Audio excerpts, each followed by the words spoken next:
let me explain what a reverse diet is and why it's beneficial. Okay. So a reverse diet is where you're literally adding calories back into your nutrition plan.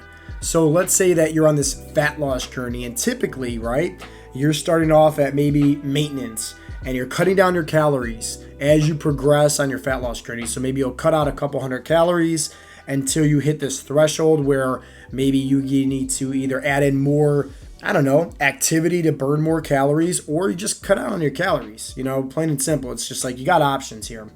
And then you do that every single time that you hit this little stall. But here's the thing.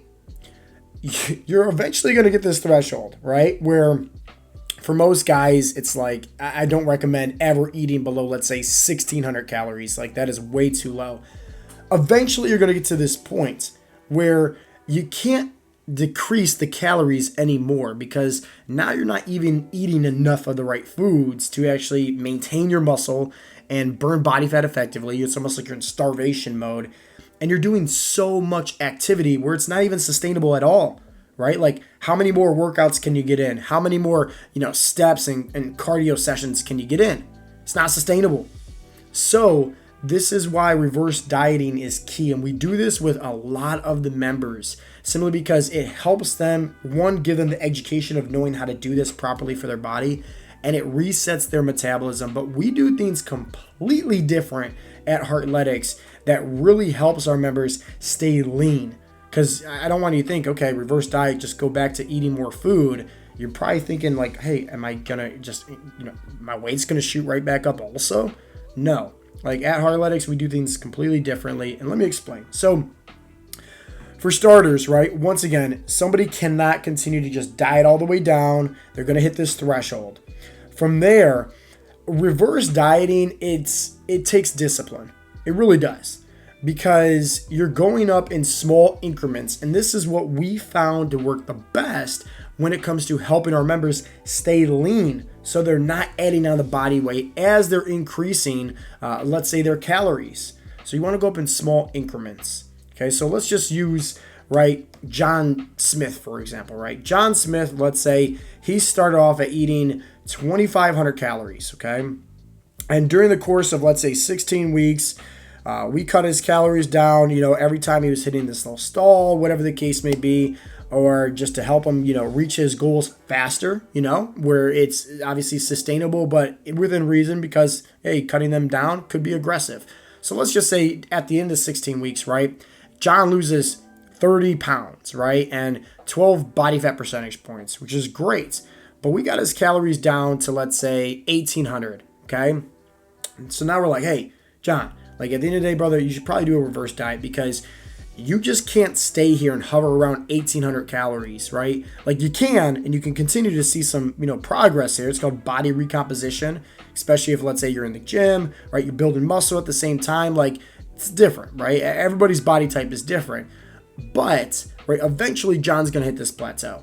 So maybe it's best to talk about reverse dieting and educate him, which I'm going to educate you guys right now on how to do that. So let's say he went from 230 down to, let's say, 200 pounds. Okay, so I'll use blanket numbers so it's very simple. At the low, right, at the end of his program, let's say he's at 1,800 calories and 200 pounds, okay?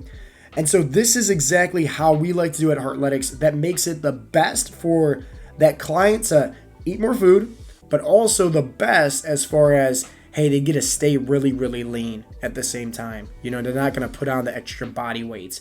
And plus, it's more pressure for me as a coach, because I typically want to get somebody very, very lean and then go through that reverse diet where I can say, okay, hey, we got you at this level. Let's keep you at that level, but let's increase those calories. Here's exactly how we do it, okay?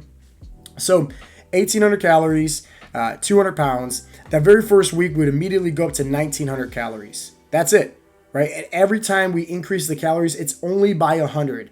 Some clients can get away with 150, but hear me out. Slow and steady and small increments does the best, all right? Does the best. Takes discipline, but it does the best. This is why I'm not a fan of dirty bulking, where you just go right back up to eating 500 or 600 or 800 or even 1,000 calories, right? And you just stuff in your face.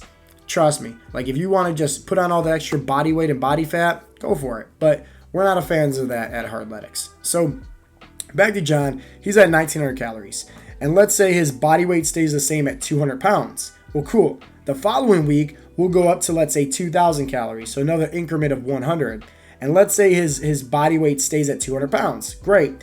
Now let's say we're at 2,100 calories. So we go up by another, 100 calories. So 2,100 calories. And let's say his body weight stays at 200 pounds. Great, right? Everything's peachy, right, at this point, right? He's succeeding very well.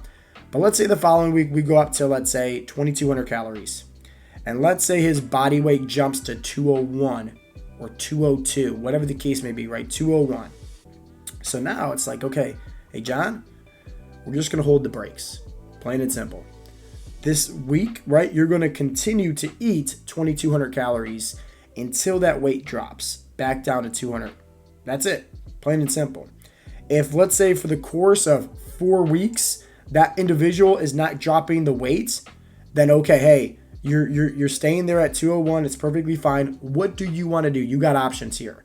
Do you want to do a little mini cuts and get that back down to, lose that pound? Or do you want to just say, hey, it's maybe muscle that I'm adding on. Let me just go ahead and just increase the calories right back up. So at that point, we'll typically talk with the member, kind of give them some options and kind of give them recommendations on what best suits them for their body type.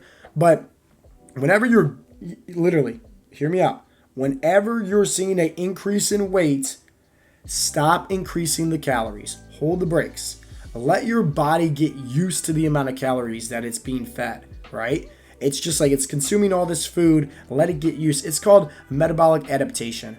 It's just like in the very beginning when somebody had to retrain their body, metabolism to burn body fat effectively when they get signed up. We're retraining it all over again, how to do it on a reverse approach now, on how to not put on the body fat, but increase the calories. So give it time, right? Because it always takes anywhere from 3 to 4 weeks, or maybe even max 6 weeks for an individual, for their body's metabolism to really change in the right direction. So understand that. But let's say, hey, we're hovering over here at 2 weeks at 2,200 calories. All of a sudden, boom, drops down to 200 pounds. Great. Let's go back up to 2,300 calories now, right? Another increase of 100.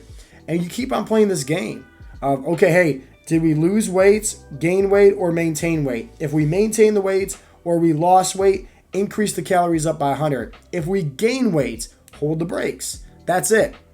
And you keep on playing this cat and mouse game until eventually, like, either one, you're going to get to a certain threshold where you're eating a lot of food. We're like, okay, hey, this is cool. I'm up to, literally to maybe 3,000, 3,500, 4,000. Literally, we have one client, Andy, 4,500 calories, and he weighs 160 pounds, which is insane.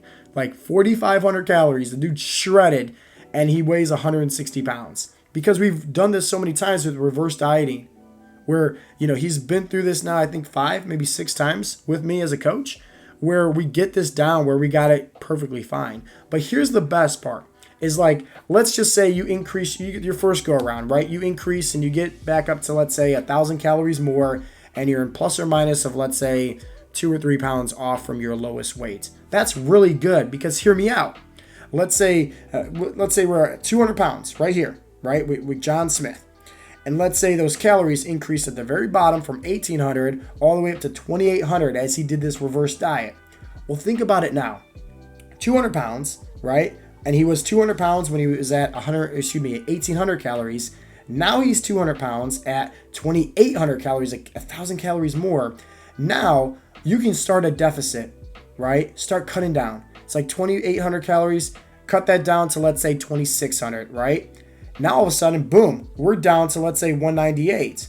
And then let's just say we're going down to 2,500 calories, right? And you keep on doing the same approach, I wouldn't recommend, obviously, cutting down every single week with your calories. That's completely different. You only want to cut down on calories when you're, not progressing, right? Or you want to increase the activity when you're not progressing, just to, make those adjustments or make any kind of shifts with your macronutrients, right? So hear me out though. Somebody could, let's say, be all the way up here, way right here. So John Smith ate, 2,800 calories, 200 pounds. He can cut all the way down to, let's say, I don't know, 2,000 calories, Now he's at a super low weight of, let's say, maybe 175 pounds. So it's really cool because you're training your body how to literally manipulate its own metabolism to burn body fat effectively, but also speed it up, everything like that. It's cool. I personally like coaching members through reverse diet, and we always recommend this because if you're dieting for, let's say, I don't know, 4 or 5, maybe even 6, 7, 8 months, right? Like eventually you're going to need a reverse diet, and you should at least learn and know how to do it properly. And here's some tips on how we like to do it. So hopefully that makes sense. Hopefully that was able to help you out. The best part to all this is that at a certain threshold of reversing, with the calories and increasing them right back up, and this is what works best for our members, your fat, right, is going to hit a threshold where it doesn't need to increase anymore. Okay. And your protein is going to hit a threshold where it doesn't need to increase anymore. So now you're literally just eating carbs, right? You're eating carbs more and more week after week, and you're losing more and more body fat, which is insane, right? Like it's awesome because now this is when you can fit in your cakes, your donuts, all the, the fun foods. I mean, shoot, I remember people literally eating Reese cups just to hit their calories, right? Which is awesome, right? Like we love hearing stuff about that. So everybody should at least learn the basics of reverse dieting. Obviously, from a coaching perspective, if you're a member, right, there's so much more to this. There's the check-ins, monitoring everything, right? The different data points, the different food law, everything, right? Like, there's a lot that goes into play. But if you're somebody from the outside in just tuning in and want to learn a little bit more, hopefully this has shed some light. Just remember, key things here is slow and steady wins the race. And don't focus on doing a dirty bulk by any means or increase in the abundance of calories from the get-go. Slow and steady, right? And if you can follow the tips that I just shared with you, you will have success on reverse dieting. And it's very fun, and it's very, very highly effective if you do things properly.